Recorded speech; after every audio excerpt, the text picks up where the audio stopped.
All right, music fans, welcome back. Harmless Dave here on the Harmless Dave channel, talking about real music and another Christian musician under fire for stuff they allegedly did, and heavy emphasis on the word allegedly, and doing what I do in real time for a few real people out here, just like you and just like me. So, Shawn Fo, I don't know if you know who Shawn Fo is. I will get to this article from Christianity Today, which is not a bastion for biblical Christianity.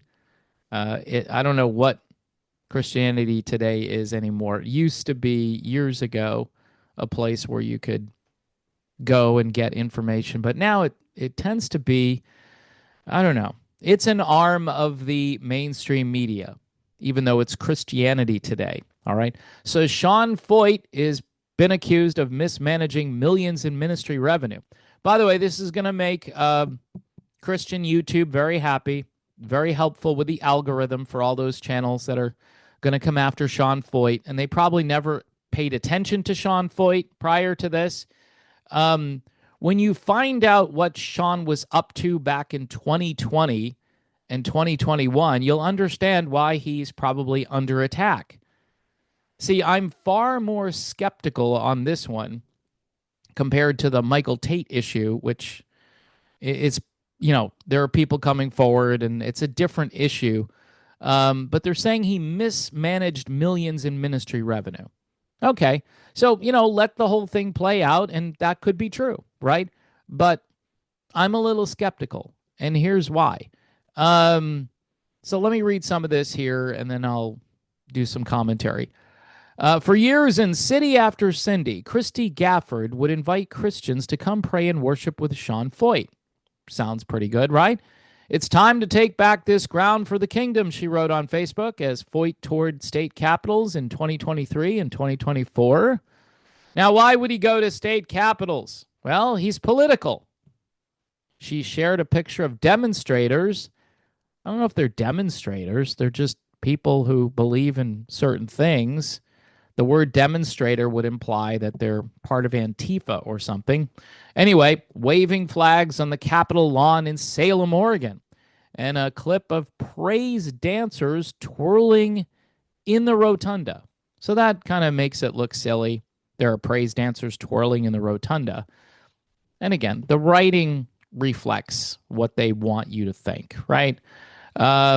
This happening in Austin, Texas, which is another bastion of left-leaning ideology. Sad that Texas has been infected, but that's been going on for quite some time. Gaffford said she saw God on the move through Fo and his ministry. She served for 8 years, leading a local chapter of Foyt's Burn 24/7 prayer movement, eventually becoming a national director and communications director for the organization. But this week, Gaffford and 4 other former leaders denounced Fo, saying they can no longer encourage anyone to partner with him in any ministry capacity, and calling for him to be removed from positions of leadership and financial stewardship. Now, if he's the founder of the organization, can they just remove him? It's kind of weird. But, it's kind of like when they removed James O'Keefe from his own organization. That was very strange to me. But this seems kind of similar to me. Maybe he is abusing the funds or whatnot, but I think you need an investigation and you need proof. The former leaders published a report Sunday listing allegations of mismanagement and claiming the preacher and right-wing protester. So,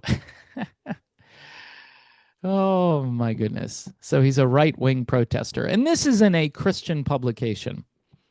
Avoided accountability at his ministry's annual revenue shot up into the millions. Okay, his ministry's annual revenue shot up into the millions. All right. So they're making money. Maybe people believe in it. Maybe they liked what he was doing and they were donating money. And those people were probably under the impression that that money would be used for a good cause. Fo, a former Bethel Church worship leader whose Let Us Worship events took off during the COVID-19 pandemic. Can't have people out there worshiping during the COVID-19 pandemic. See where I'm going with this? That's why I liked Shawn. I probably mentioned him in a video way back when. Uh, he founded multiple organizations over the years, including Shawn Fo Ministries, Burn 24/7, Let Us Worship, Light a Candle, Hold the Line, and Camp Elah. The long-haired musician, okay, unsuccessfully ran for Congress as a Republican in California in 2020. Well, you've heard of the phrase snowball's chance in hell, and you're running for Congress in California as a Republican in the year 2020. Yeah, that's rough. But good for him. That's like a suicide mission. Anyway, has made conservative politics a prominent part of his ministry brand, repeatedly leading worship. Uh-oh, here we go. At the White House under President Donald Trump. Okay, so there you have it. That's why all this is probably happening. Most recently, Foyt had been drawing crowds for pop-up worship protests. What's a worship protest? I've never heard of that. That's new lingo. That's brand new lingo in Boston and Philadelphia. So he's going to the belly of the beast to do these events. And hence it's a protest because you're not supposed to lead worship in Boston or Philadelphia. That's where he made his mistake. On the website truthandfreedomstories.com, the former employees shared details from financial records and firsthand accounts of mismanagement. Now, again, I'm not saying he isn't guilty here. I'm just saying it's interesting how he's being targeted, right? They describe Foyt bringing in people with his sense of evangelistic mission, but underpaying staff, overstating attendance at his events, diverting donations, and failing to properly disclose spending. Underpaying staff. Could we have some disgruntled staff? Could be. Overstating attendance sounds like something they're trying to kind of pin this on him like they try to pin it on Donald Trump, right? There aren't that many people at his events. Well, if he's not having an impact, then why do we care this much about Shawn Fo? Diverting donations. Well, diverting them to who or where? And failing to properly disclose spending. Okay. Well, I guess maybe more accountability is needed to see where this money is going. Foyt has not publicly responded to the report. Actually, he said it was a sham, so he has responded. It's out there. All right. So I don't know when this article came out. As noted last year by Ministry Watch, which is probably a left-leaning organization. It's weird how, let me just go off on a little tangent here. It's weird how we don't care about how much money the government is wasting. The government, we send our tax dollars to the government. We have to. I mean, this is all voluntary. All of this money that went to Shawn Fo, it's all voluntary. Like, you don't have to give to Shawn Fo Ministries if you don't want to. But I have to pay my taxes. So it's kind of weird how everybody is like just so upset about this, but they're not upset about trillions of dollars in just wasted money, just going, how much money have we dumped into Ukraine? And if you go back to like the Gulf War, how much money did we spend killing hundreds of thousands of people? I'm just putting it out there, How much money does Raytheon get, or Northrop Grumman, or General Dynamics? How much money do they get? Taxpayer dollars that go right to them. It's just a little money laundering. It just has to go through a little checkpoint and then it goes right over there. Anyway, so I understand that they're upset. So the revenue went up from $283,000 to $5.3 million between 2019 and 20. Why did it go up in 2020? Because people were upset with what was going on. And so they probably wanted to give more to this particular ministry. And obviously these people probably, most of them supported Donald Trump for president. So this is almost like a proxy way to go after Donald Trump. Trump, of course, will probably say, I never knew Shawn Fo. I've never heard of him until now. Um, but because Foyt petitioned the IRS to classify Shawn Foyt Ministries and let us worship as churches, the organizations have not released income and expense reports since. Well, that seems a little problematic, but if those are the rules, those are the rules. Change the rules if you don't like the rules. The Form 990 is an essential document that allows donors to evaluate the effectiveness of a ministry, said Warren Cole Smith, president of Ministry Watch. We have no idea how much Shawn Foyt is making. It's no surprise that we're seeing former employees come forward with concerns. Now, again, this could be sour grapes. This could be, hey, you didn't pay me enough, so I'm going to come out and just say all this stuff about Shawn Foyt. And of course, Christian YouTube is going to love this. And they're going to, and all the people who love the arguments between Trump and Elon Musk, they're going to love this too. For people who don't like this style of Christianity, which again tends to be patriotic, which I don't know. I don't know when it became a crime to love your country. I guess it's just you're not supposed to. I guess if you love Jesus, you can't love your country.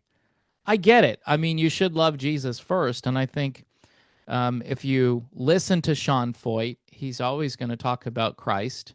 And it's almost, for some folks, it's almost like it's too intense. Like, all right, this guy, these people are, they're just too into Jesus. And I just wanted to hear some music. And so we'll see how this plays out. I think this is just sad that, you've got the Tate stuff. Now you got Shawn Foyt. And Shawn Foyt, he's a pretty good musician. I mean, they're not going to talk about that. They're going to say, the long-haired hippie from California. Really? Really? I mean, I don't know. Liberalism has changed, hasn't it? Weren't the liberals all into the long-haired hippie types? What are they now? All sort of Karens? Like they're just, you're not dressed appropriately to be out there worshiping God. Okay. Wow. And you've got the Christian YouTube gatekeepers out there that are going to tell you what real worship music is and what words you can use and what Bibles you can read. And it just goes on and on. It's like Bible versions. I mean, by the way, it just, the police, they're here. They're here. You've got the doctrine police. You've got the worship music police. You've got the financial accountability police. And look, if he's guilty, I hope it comes out. And I hope he repents and changes his heart and gives money to whoever was supposed to get it. But, if he was earning that money and he filled out the paperwork properly and his income jumped, why did it jump? Because people liked what he was doing. They liked what he was doing. It's the same as people in the bluest counties in Texas along the border voting for Donald Trump. It's the same thing. They liked what he was saying, and they decided, you know what, I'm going to vote for that guy because he wants to keep us safe. The other guy doesn't even care. And that was the truth. And you know what, folks? During COVID, right? I'm just going to say it. It seemed as though the church had become very anemic. And they were capitulating, and they weren't skeptical, and they were just going along. And they were saying, this is how you love your neighbor. You do the things that the government is telling you to do. And then they'd quote Romans 13 and whatever, and I'd be like, this is so out of context with what's going on. This is just ridiculous. But we're still reaping all of that. 4 years later, 5 years later, and publications like Christianity, I should just say it slower, Christianity Today are on the forefront of just this never-ending narrative that Christianity is only about being nice and obedient to the state. The state knows best for you. And look, if he, like I said, if he's guilty, he's guilty, and we just leave it there. Um, I like Shawn Foyt. I've I've not spent a lot of time with his music, but I like what he's about. And you don't have to be a fan of the theology or the style to understand that this seems kind of targeted, maybe in a way which is much different than the Michael Tate situation. All right. Um, and by the way, this isn't really CCM. This is just almost, I would say, progressive worship. It's a little outside even the mainstream worship music. So you can't really lump him in and say, look at all these Christian musicians that have failed. This just shows you that 4/4 time is evil and drums are bad, and it's not going to end, folks, because the arguing and the infighting, it's what, guess who wants that?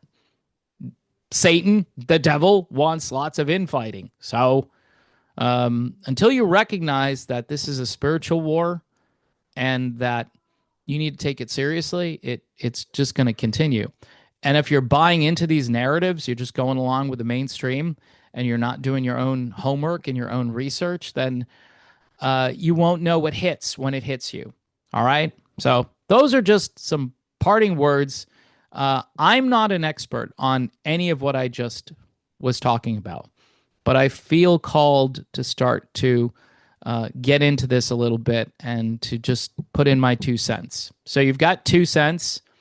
Enjoy the 2 cents. If you like the content here, please don't forget, subscribe to the channel. That's number one. Number two, Patreon, buy me a coffee. 2, 3, 4, YouTube memberships, and PJ Rock super chats. All right. So there you have it, folks. God bless. And let's just pray for Shawn Foyt. Put him on the list.